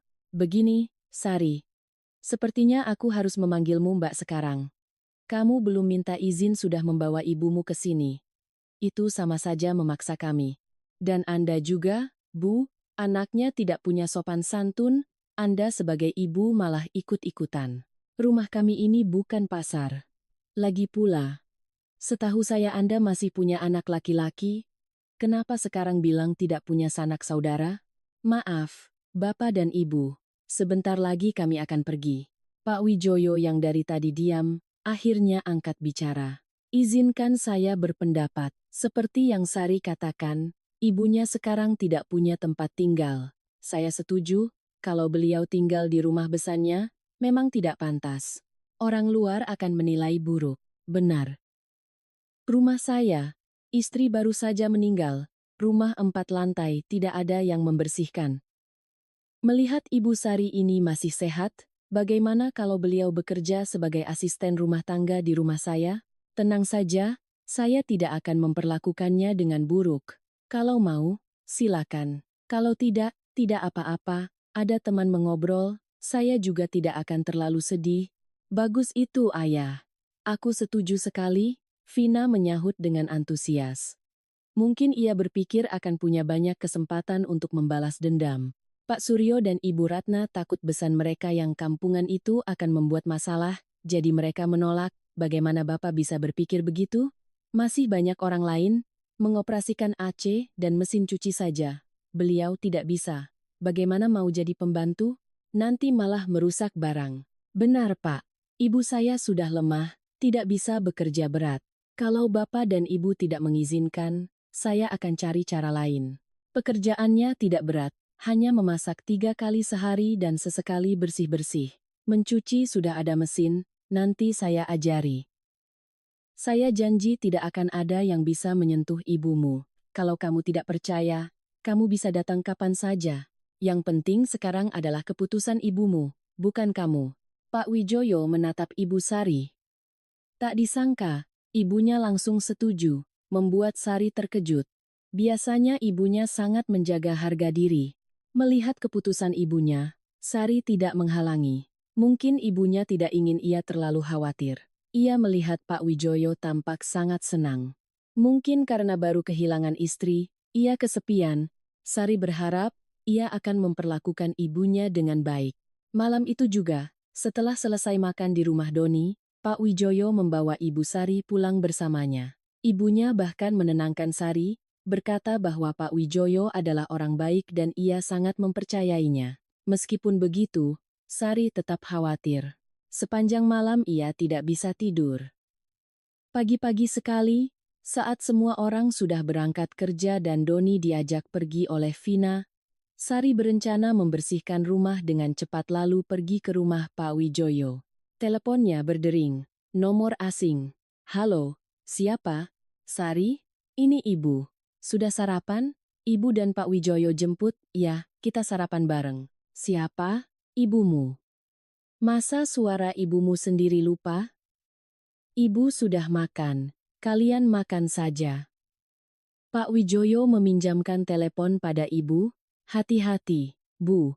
Nanti rusak tidak ada uang untuk menggantinya. Nomor ini mulai sekarang jadi nomor ibu. Beliau sudah mengajari ibu semuanya. AC, mesin cuci, semuanya. Tidak sulit, kok. Ibu cepat belajar. Beliau bilang zaman sekarang harus punya telepon untuk komunikasi. Ibu jangan terlalu dekat dengannya. Ibu sendiri yang bilang orang kaya itu beda. Ibu di sana sebagai pembantu, bukan ratu. Kalau beliau terlalu baik, tolak dengan halus. Harus jaga harga diri. Sekarang Sari yang menceramahi ibu? Ya, Sari tahu, orang miskin seperti mereka mudah silau dengan kekayaan. Jika tidak waspada, bisa timbul keserakahan. Sejak Ibu Sari tinggal di rumah Pak Wijoyo, raut wajahnya menjadi lebih ceria. Kadang-kadang ia mengajak Ibu Sari makan di rumah mertua Sari. Melihat Pak Wijoyo menyayangi Ibu Sari, mertuanya pun tidak lagi meremehkannya. Ibu Sari bercerita, pakaian mendiang istri Pak Wijoyo masih banyak yang baru. Pak Wijoyo menyuruhnya memakai saja agar tidak mubazir. Sari berharap ia punya ayah, berharap ayahnya sekaya Pak Wijoyo, berharap ibunya tidak perlu hidup susah. Akhir pekan itu, seperti janji, keluarga Pak Wijoyo datang makan. Di depan pintu, Sari mendengar Vina bertengkar dengan ayahnya. Kenapa ayah biarkan dia pakai baju ibu? Aku tidak suka, lepaskan baju itu. Dasar kampungan, hanya membuat baju itu jelek. Pak Wijoyo hendak menamparnya. Vina ketakutan dan bersembunyi di belakang Ibu Sari. Ibu Sari melindunginya. Sudah Pak, dia masih muda. Di depan orang banyak, jaga harga dirinya. Di pojok, Sari tertawa kecil. Doni dan Vina mirip sekali. Sama-sama takut pada orang tua. Sari menarik ibunya masuk. Hari ini ibunya memakai gaun, cantik sekali. Wah, siapa ini cantik sekali? Nanti disangka istri Pak Wijoyo. Jangan keras-keras, nanti Vina dengar. Ibu sebenarnya tidak mau pakai, tapi Pak Wijoyo bilang masih muda, kenapa tidak? Setiap kali menyebut nama Pak Wijoyo, mata ibunya berbinar dan wajahnya memerah. Sari mulai curiga, tetapi jika itu benar, ia ikut senang. Ibunya sudah cukup menderita. Selesai makan, Sari mencuci piring di dapur. Ibunya turun membantu, tetapi dilarang oleh Pak Wijoyo. Biar saja di situ, nanti saya suruh Vina yang cuci. Sudah tua, banyak orang di rumah. Kenapa harus repot-repot? Vina tidak bisa mencuci. Biar saya saja, sambil ngobrol dengan Sari. Setelah dibujuk, barulah Pak Wijoyo mengizinkan. Ibu Sari turun dan melihat Sari bersandar di dinding, terengah-engah. Kamu kenapa? Wajahmu pucat sekali. Biar ibu yang cuci. Tidak apa-apa Bu, saya hanya kurang darah. Mungkin kamu hamil? Ucapan ibunya yang setengah bercanda membuat Sari khawatir. Ia sudah pakai alat kontrasepsi, tidak mungkin hamil. Beberapa hari lagi ia akan periksa ke dokter. Sari, buka pintunya. Aku mau bicara. Suara seseorang berteriak dari luar. Sepertinya Bayu. Sari tidak ingin keluarga suaminya bertemu Bayu. Ia berlari keluar, berniat menyeret Bayu pergi, tetapi di gerbang, Doni sudah berdiri di sana. Pulanglah. Sari tidak mau bertemu denganmu lagi. Dia sudah punya suami, jangan membuatnya sulit. Bayu, pulanglah. Jangan ke sini lagi. Hubungan kita sudah berakhir. Sari, apa yang kamu katakan? Aku kekasihmu. Doni menarik Sari ke dalam pelukannya. Tangan Sari memeluk suaminya. Ia tahu ini akan menyakiti Bayu, tetapi ia tidak ingin memberinya harapan lagi. Lihat kan, dia butuh aku, bukan kamu. Lagi pula, keluargamu sudah tidak kaya lagi. Bagaimana bisa mengurus Sari? Kamu selamanya hanya akan jadi pecundang, selamanya di belakangku. Sari menatap kepergian Bayu. Ia menghela napas. Waktu akan menyembuhkan segalanya.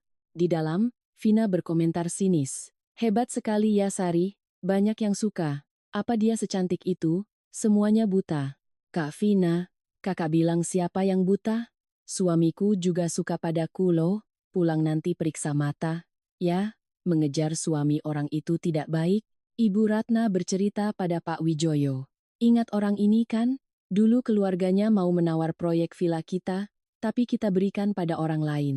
Sekarang sudah bangkrut, pasti dia dendam sekali pada kita. Jadi begitu, hanya karena dendam pribadi, mereka mengorbankan anak mereka. Sari dan Doni saling berpandangan, menghela napas. Saat mengantar Pak Wijoyo pulang, Vina masih tinggal. Sari berbisik pada Pak Wijoyo. Pak, kalau bekerja, tolong periksa dengan teliti, ya? Bapak sendirian mengelola semuanya, takutnya ada yang memanfaatkan. Bapak tahu, kan ada orang tuamu yang bantu, jangan khawatir. Oh ya, tadi kamu bilang Vina mengejar suami orang? Siapa? Anak ini aneh sekali. Kalau ada apa-apa, bilang sama Bapak. Sari hanya tersenyum, tidak ingin membuat Pak Wijoyo banyak pikiran. Keesokan harinya, Sari memutuskan untuk periksa.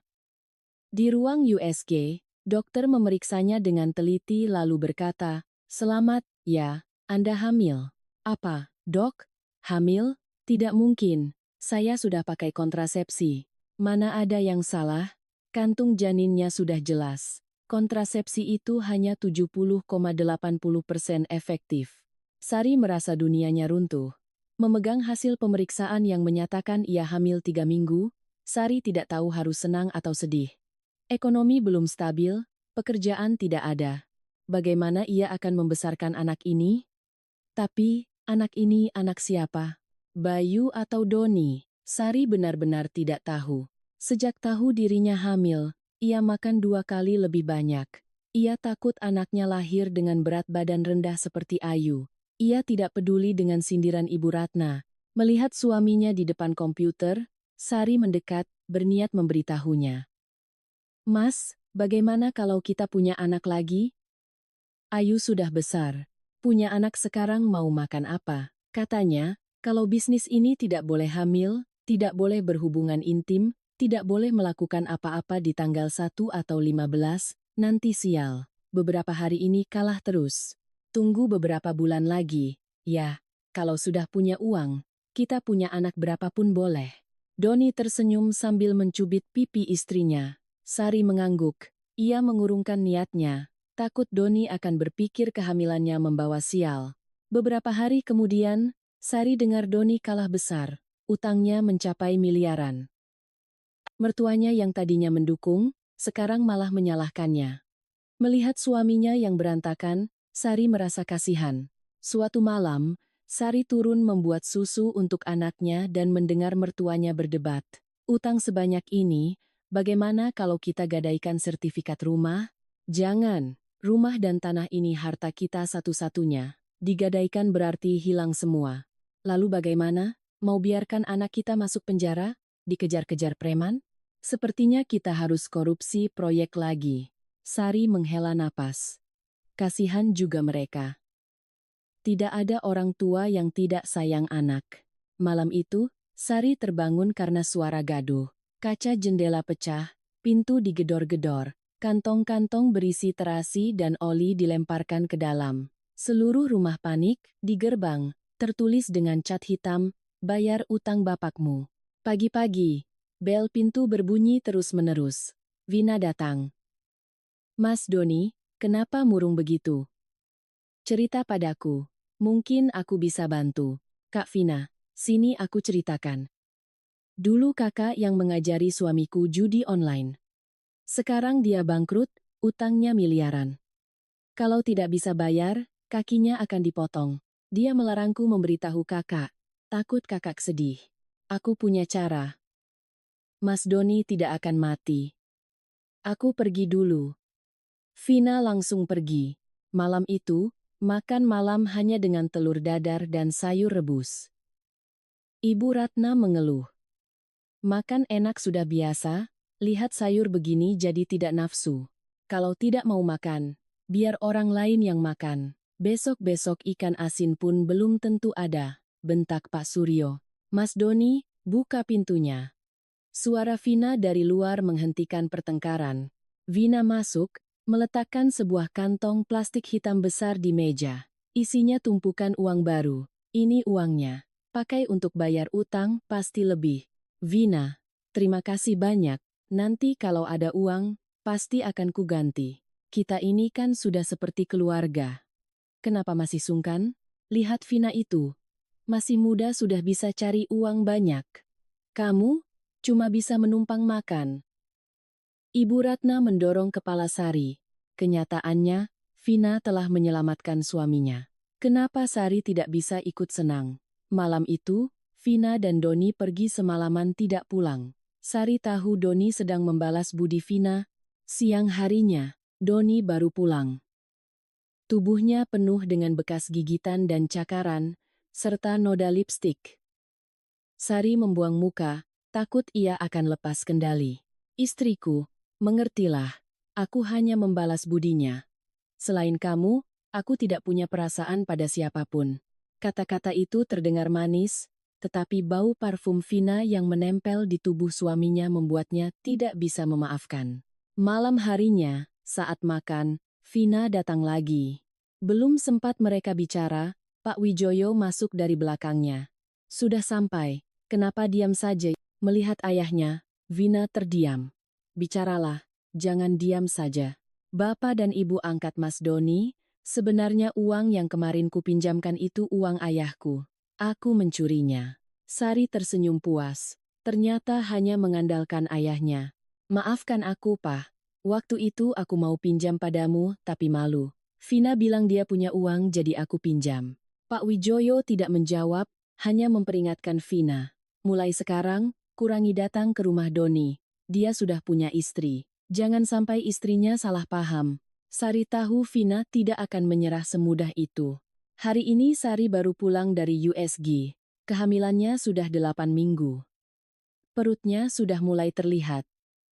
Sudah waktunya memberitahu semua orang. Sari memasak banyak makanan enak. Baru saja bangkrut sedikit sudah foya-foya.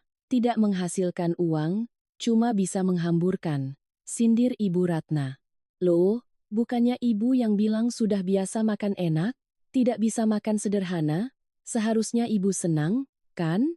Selesai makan, Sari berkata, "Bapak, Ibu, saya mau bicara." Belum sempat ia bicara, Vina masuk. "Bapak, Ibu angkat, Mas Doni, aku juga mau bicara. Aku hamil." "Apa katamu?" "Aku hamil. Makan buah ini, tapi jangan banyak-banyak, tidak baik untuk ibu hamil." "Hamil dengan siapa? Biar kami ikut senang. Kamu ini aneh." "Tentu saja dengan Mas Doni, suamimu." "Kakak jangan bercanda." "Aku tidak bercanda. Tanya saja suamimu, tanya ibu mertuamu, apa selama ini mereka menyayangimu, atau hanya menganggapku sebagai menantu?" "Vina, kamu hamil sejak kapan?" 5 minggu, Pak. Ini hasil pemeriksaannya." Suasana menjadi tegang. "Sari, bukannya kamu juga mau bicara?" Melihat wajah Vina yang penuh kemenangan, Sari tidak tahan. Ia mengeluarkan hasil pemeriksaannya dan membantingnya ke meja. Aku juga hamil. 8 minggu, 8 minggu. Kenapa baru bilang sekarang? Aku mau bilang, tapi waktu itu keluarga kita sedang banyak masalah. Ya Tuhan, kenapa rumahku subur sekali? Mau melahirkan 2 sekaligus? Uang dari mana? Keluh Ibu Ratna. Akhirnya Pak Suryo angkat bicara. Vina, kamu pulang dulu istirahat, biar kami pikirkan solusinya. Ini terlalu mendadak. Baik, kalau kalian tidak mau mengakuinya, aku akan bilang pada ayahku. Jangan, beri kami waktu beberapa hari. Setelah Vina pulang, semua mata tertuju pada Sari. Bicaralah. Aku tidak percaya kamu menyembunyikannya karena keluarga sedang susah. Aku benar-benar mau memberitahu Mas Doni, tapi melihat dia sedang kesulitan, aku tidak jadi. Benar, ya. Dia pernah bilang. Tapi aku pikir dia hanya bercanda. Kalian pikir ini lucu? Vina itu anak direktur. Kalau tidak hati-hati, kita bisa sengsara. Yang ini, cuma bisa menyusahkan. Sudah 8 minggu? Sudah tahu laki-laki atau perempuan? Belum ya? Gugurkan saja. Ayah bilang apa? Itu cucu ayah. Ayah tahu ini kejam, tapi tidak ada cara lain. Dia belum jadi manusia seutuhnya. Kalau lahir tanpa uang juga akan menderita. Jangan berpikir negatif begitu.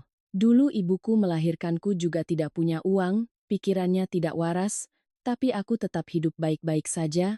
Itu dulu. Sekarang kalau minum air tajin dan makan bubur, ditertawakan orang. Aku mohon Bapak Ibu, dia juga manusia, makhluk hidup, cucu kalian. Jangan sekejam itu. Begini saja. Beberapa minggu lagi, kita USG bersama Vina. Kalau anakmu laki-laki, akan kami pertahankan. Kalau tidak, kamu harus memilih. Sari ketakutan. Ia pasrah pada takdir. Doni mengintip dari balik pintu. Sari menatapnya dengan pandangan memohon, tetapi Doni pura-pura tidak tahu. Hari USG tiba. Vina masuk lebih dulu. Dokter memberitahunya dengan gembira, "Selamat, ya, laki-laki." Vina bersorak gembira. Giliran Sari, dokter memeriksa lebih lama. Tidak ada yang bicara. "Bagaimana? Laki-laki atau perempuan?" tanya Ibu Ratna tidak sabar. "Sepertinya perempuan. Di klinik lain, hasilnya sama." Kali ini Sari diam. Sampai di rumah, Ibu Ratna melemparkan 3 butir pil ke meja. "Aku tahu kamu akan memilih rumah ini. Minumlah. Cepat keluar lebih baik, nanti kalau ada rezeki bisa punya anak lagi." Sari menatap suaminya. Doni diam. Sari sadar, selama ini usahanya sia-sia. Mereka tidak akan pernah menerimanya. Sari mengambil pil itu. Ibu Ratna tersenyum puas. Tapi, Sari tiba-tiba memaksa Ibu Ratna meminum pil itu. "Minumlah, biar ibu tahu rasanya. Lebih baik aku jadi pengemis membesarkan anakku daripada tinggal di neraka ini." Ibu Ratna terbatuk-batuk. Sari menampar Doni. "Sampai saat ini kamu tetap memilih orang tuamu, memilih Vina, bukan aku, bukan anak-anak kita. Aku bodoh karena percaya kamu akan berubah. Sekarang aku bebaskan kamu. Aku restui kamu dengan Vina. Akan kulihat berapa lama kalian akan bahagia." Sari naik ke kamar mengemasi barang. Doni mencoba menahannya. "Kenapa kamu lakukan ini, Sari? Minta maaf pada ibu, nanti ibu akan memaafkanmu." "Selalu salahku. Salahku sejak awal, sejak menginjakkan kaki di rumah ini. Salahku membiarkan kalian menindasku. Sekarang aku tidak mau salah lagi." Baru sampai di pintu, Vina datang, menjambak dan menampar Sari. "Kalian semua sama saja. Ibu dan anak sama-sama perayu. Hari ini akan kubunuh kalian berdua, juga ibumu." Vina mengambil gunting dahan di dekatnya, mengarahkannya pada Sari dan Ayu. "Gila, aku pergi. Seharusnya kamu senang, kan? Apa yang kamu bicarakan?" "Ya, aku gila. Gila karena membiarkan ibumu tinggal di rumahku. Kamu tahu apa yang dia lakukan? Aku lihat dia tidur satu ranjang dengan ayahku. Kalian semua sama saja." Vina menyerang Sari. Keduanya berebut gunting. Tangan Sari berdarah, tetapi ia tidak bisa melepaskannya. "Vina, hentikan!" Pak Wijoyo datang, merebut gunting dan mendorong Vina. Vina masih mencoba menyerang, tetapi Pak Wijoyo menamparnya sampai bibirnya berdarah. Ibu Sari menarik Sari menjauh, membalut lukanya. Setelah semua tenang, Pak Wijoyo menyuruh semua orang duduk. Ia menelepon seseorang. 2 menit kemudian, Bayu masuk. Pak Wijoyo mulai bercerita. 20 tahun yang lalu, saat saya belum punya apa-apa, saya bertemu seorang wanita di sebuah gubuk saat hujan, kami jatuh cinta. Saya berjanji akan kembali menikahinya setelah sukses. Saya berjanji jika punya anak perempuan akan diberi nama Sari, jika laki-laki akan diberi nama Bayu. Tapi saat saya kembali, dia sudah pindah. Ada yang bilang dia sudah menikah, ada yang bilang pikirannya terganggu. Saya putus asa dan akhirnya menikah. Tapi kami tidak bisa punya anak. Akhirnya, kami mengadopsi Vina saat usianya 3 tahun. Karena terlalu dimanja, dia jadi pembangkang. Ibu Sari adalah wanita itu. Sari adalah putri kandungku. Vina hanya anak angkat. Ayah, apa ayah hanya berakting untuk memberiku pelajaran? Aku janji akan jadi anak baik. Pak Wijoyo tidak menjawab. Ia mendekati Sari. Awalnya ayah sudah mengajak ibumu tinggal bersama, tapi dia menolak. Takut Vina akan membuat masalah. Maafkan ayah, Sari. Jadi, selama ini Pak Wijoyo adalah ayahnya. Sari menangis terharu. Ayah, aku benar-benar punya ayah?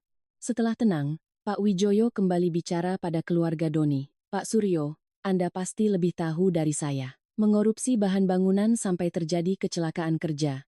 Saya akan usahakan agar Anda tidak masuk penjara, tapi saya tidak bisa mempekerjakan kalian lagi. Kepercayaan saya sudah habis. Vina, kalau kalian memang menyayanginya, jadikan dia menantu kalian. Sari akan pulang bersamaku. Tidak, Sari, aku harus membunuhmu. Vina berlari keluar, mendorong Sari yang sedang menuruni tangga. Untungnya, Bayu sigap menariknya. Pak Wijoyo hendak memukul Vina, tetapi dihalangi Ibu Sari. Sudahlah, dia juga sedang hamil. Mobil melaju menuju rumah Pak Wijoyo. Suasana hening. Ayah, boleh aku kembali ke gubuk reot itu? Pinta Sari. Pak Wijoyo mengangguk. Di gubuk yang sudah hangus, Sari menggali buku tabungannya. Masih utuh. Bu, ini kita kembalikan pada keluarga Doni, biar mereka punya modal untuk memulai hidup baru. Ibu Sari setuju. Mereka tidak ingin menyimpan dendam lagi. Di sana, mereka bertemu Rahmat. Wah, sekarang sudah jadi orang kaya. Ya, saya sudah panggil buldoser, mau bangun rumah sementara di sini, Bayu menjelaskan. Kak Rahmat, ini ayah kandung Sari. Pak Wijoyo, pengusaha besar. Ayah, kenapa baru muncul sekarang? Aku anakmu juga, kan? Maaf, kamu bukan anakku. Kamu anak laki-laki lain. Kalian hanya saudara seibu. Mendengar itu, Rahmat meronta-ronta, tetapi mereka pergi meninggalkannya. Kehidupan Sari berubah. Ia mulai belajar di perusahaan ayahnya. Bayu selalu menemaninya saat USG, tidak pernah bertanya anak itu anak siapa. Boleh aku bertemu Doni sebentar? Pinta Sari. Bayu setuju. Di sebuah warung kecil, Sari bertemu Doni dan Ibu Ratna. Mereka terlihat kuyu dan miskin. Ibu Ratna memohon agar Sari kembali. Sari menyerahkan surat cerai yang sudah ditandatangani dan buku tabungan. Bu, ini uang tabunganku selama jadi menantu ibu. Ini uang dari hasil kemenangan judi anak ibu. Sekarang saya kembalikan. Sari, pikirkan Ayu. Dia butuh ayah. Masa depanmu dan keluargamu sekarang adalah bagaimana mencari uang. Sari dan Ayu biar aku yang urus. Mereka butuh laki-laki yang menyayangi mereka, bukan bajingan sepertimu. Bayu menarik tangan Sari pergi. Di dalam mobil, Bayu mengeluarkan sebuah kotak kecil berisi cincin. Sudah cukup cobaannya. Maukah kamu menikah denganku, Sari? Sari mengangguk, menangis bahagia. Bayu memasangkan cincin di jarinya. 3 tahun. Kemudian, Ayu, Ayo sini biar ayah pakaikan popok, nanti ngompol malu loh, cepat. Kakek dan nenek sudah menunggu, Bayu mengejar putrinya sambil tertawa. Hari ini adalah hari keberangkatan orang tua Sari ke luar negeri untuk menetap, setelah menyerahkan semua urusan perusahaan pada Sari dan Bayu. Sejak menikah dengan Bayu, Sari dan kedua anaknya tampak lebih gemuk dan bahagia. Bayu merawat mereka dengan sangat baik. Di tengah perjalanan ke bandara, Ayu minta dibelikan anggur. Mereka mampir ke pasar. Tak disangka, mereka bertemu dengan keluarga yang seolah sudah terlupakan. Cepat sedikit, bawa keranjang saja, tidak becus. Dasar tidak berguna. Suara melengking Ibu Ratna terdengar. Sari tersenyum. Sekarang bukan ia lagi yang dimarahi, tetapi Vina, dengan pakaian lusuh dan sandal jepit kebesaran. Tersandung dan jatuh. Keranjang berisi jeruk terguling. Aduh, rusak semua. Sudah kubilang hati-hati. Vina memunguti jeruk satu persatu, meminta maaf pada ibu mertuanya. Sari mendekat dan membantunya. Vina mengangkat wajahnya, terkejut, lalu malu. Ibu Ratna yang melihat mereka, meskipun canggung, tetap ramah menawarkan dagangannya. Doni dan Pak Suryo yang sedang mengangkat barang berat, berlari menyambut Pak Wijoyo dengan gembira. Mereka tahu, meskipun dipecat, mereka beruntung tidak masuk penjara. Semua duduk mengobrol, melupakan dendam masa lalu. Sebelum pulang, Sari berjanji akan mempekerjakan Pak Suryo sebagai satpam di perusahaannya. Meskipun Sari tidak menikah dengan seorang raja, ia mendapatkan suami yang mencintai dan menerima masa lalunya. Uang tidak bisa membeli kesetiaan, dan cinta sejati bukanlah dongeng. Itu adalah dua orang yang berjuang bersama melewati badai untuk mencapai kebahagiaan.